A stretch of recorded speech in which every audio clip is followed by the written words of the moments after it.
બહુ જ મહિમા છે. શિવ મહાપણમાંથી થોડા શ્લોકોનું સંશોધન કરીને આવ્યો છું, જેની અંદર કહ્યું છે, જેઓ ઉત્સાહપૂર્વક ઉત્કંઠાપૂર્વક શ્રી નીલકંઠ અથવા શ્રીકંઠ એમ બોલે છે, તેમને ફરીવાર કોઈ પણ યોનિમાં જન્મ લેવો પડતો નથી. શ્રુતિ એમ કહે છે.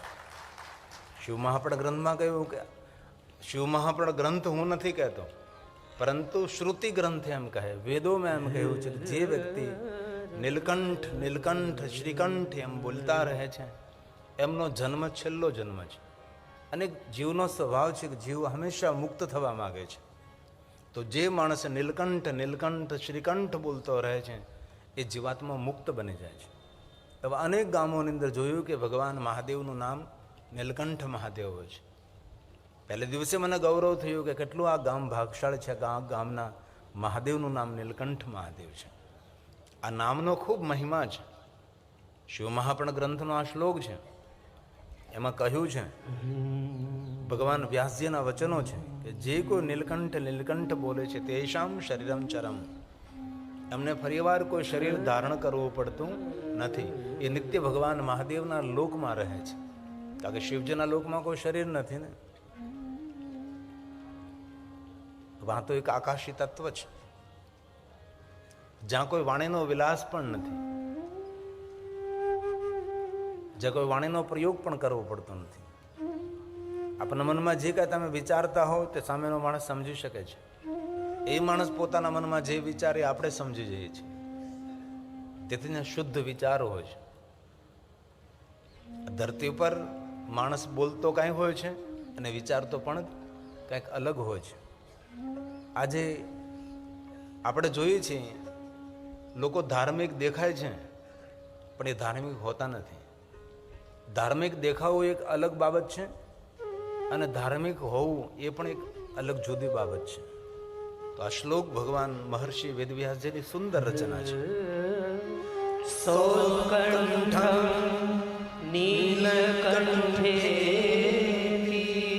જેના કંઠમાં શ્રી નીલકંઠ શ્રી નીલકંઠ શ્રી નીલકંઠ, જેના કંઠમાં નિરંતર શ્રી નીલકંઠ શ્રી નીલકંઠ શ્રી નીલકંઠ એવું શબ્દો ઉચ્ચારણ થયા કરે, કંઠની અંદર નીલકંઠ, એના માટે કહ્યું છે.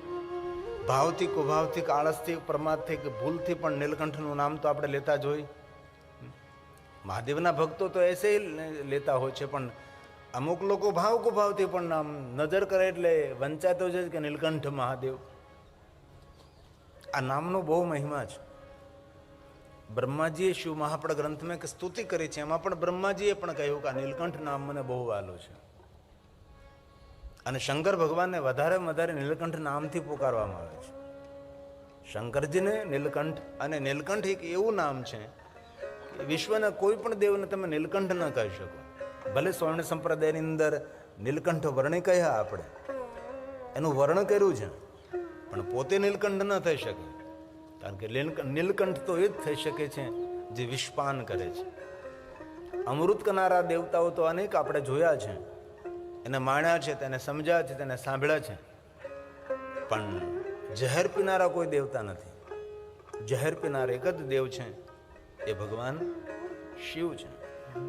જ્યારે કૃષ્ણ ભગવાનનો જન્મ થયો, જે કૃષ્ણ ભગવાનને ઝેર પીવાનું હતું, બાલ્યાવસ્થા હતી, તો મનોમન ભગવાન દ્વારકાધીશ ભગવાન કૃષ્ણજી શિવજીને યાદ કરતા હતા કે પ્રભુ, આપે એકવાર ઝેર પીધું છે, મને હવે ઝેર પાવા માટે માસી પૂતના આવવાની છે, તો તમે મારી રક્ષા કરજો. એટલે એ આવે એ પહેલાં ભગવાન મહાદેવજી પધારી ગયા હતા.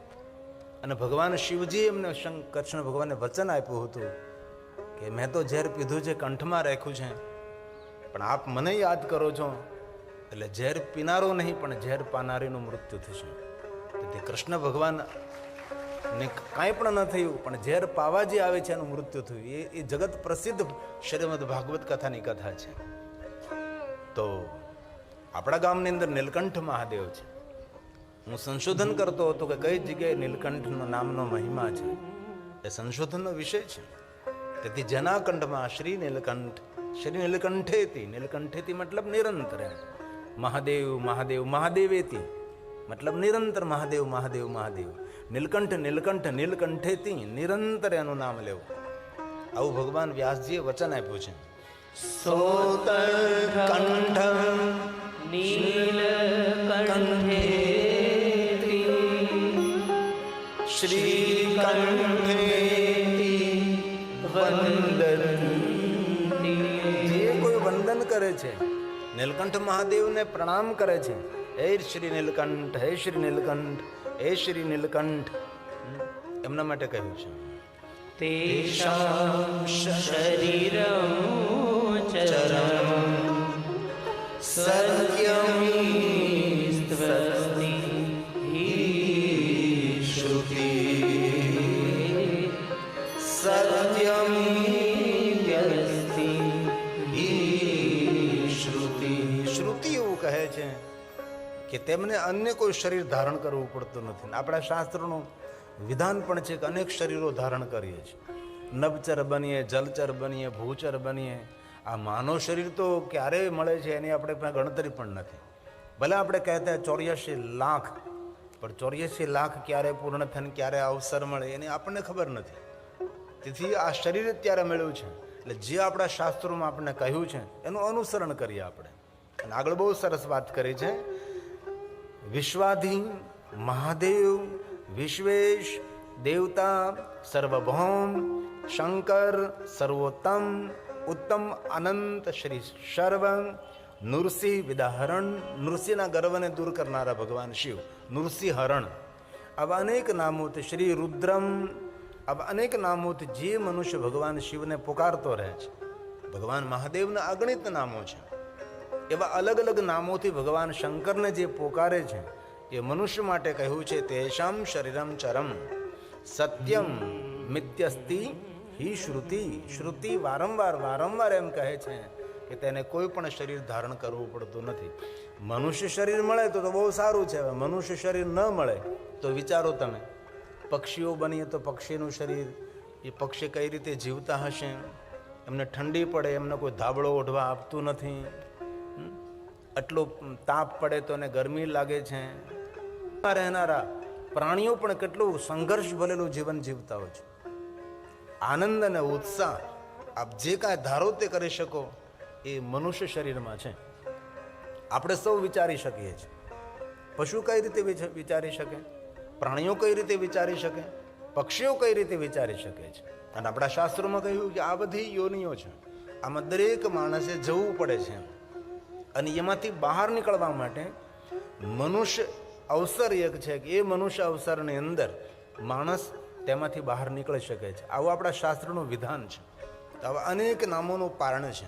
ભગવાન શિવજીના અલગ અલગ નામોનો મહિમા છે, નામ વિજ્ઞાન છે. આ તો થોડુંક જ લખીને આવ્યું છે, બાકી બહુ મોટો વિસ્તાર છે.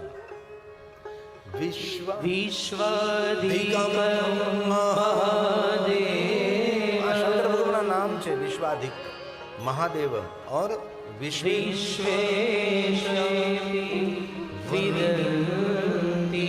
જે બોલતો રહે વદંતી વદંતી, નિરંતર બોલતો રહે છે આવા નામોથી.